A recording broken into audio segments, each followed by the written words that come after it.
Alright folks, so I wanted to give you some tips on how to play All Right by Cross Canadian Ragweed, and the reason I wanted to give you some tips is because you've got a couple options on how you play some of the chords. So I play my D chord typically like this, barred across the 2nd fret with my pinky down here on that D note, which is here on the 5th fret of the 1st string.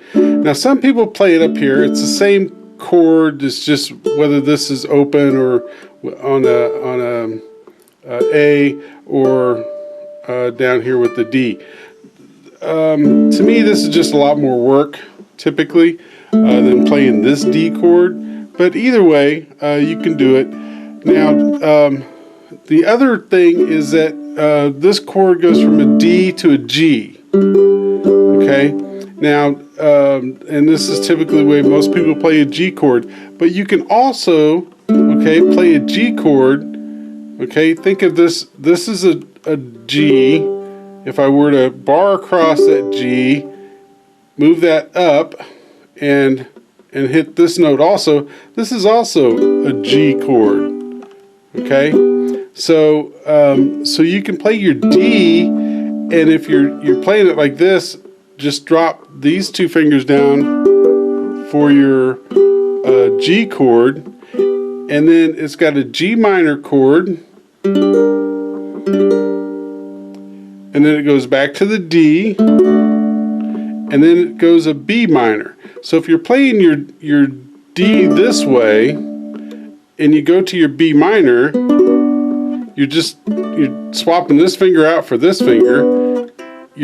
Your index finger stays on the 2nd fret. Okay, otherwise you're going from a G to G minor to your D, if you're playing it like this, to a B minor. So you got a lot more hand movement, hand position movement that way than if you play your D this way and then you just go right to your B minor, and then to go to your G from your B minor, all you got to do is drop your middle finger down here on the 3rd fret of the 2nd string, and you're already at your G. Okay, and then it goes to an E minor. And if you want, you can even take and just slide this finger down a little bit, slide these 2 fingers down, and you've got your E minor. You don't have to play it with your index just on that 2nd fret of the 1st string, because if you're kind of barring it, you're accomplishing the same thing, and these 2 fingers overcome the bar on that 2nd position. Okay, so for the chorus, we've got a C, we've got a G, and a D, and then it goes C, G, A, C, G, D, or D. So now if you're playing this, again, bar chords, we've got our C, our G, or our G. So we go C, G, D, and then back to the C, G, A, which for the A we can just slide up 2 frets, and now we've got an A bar chord, or you can go from your G to your A up here.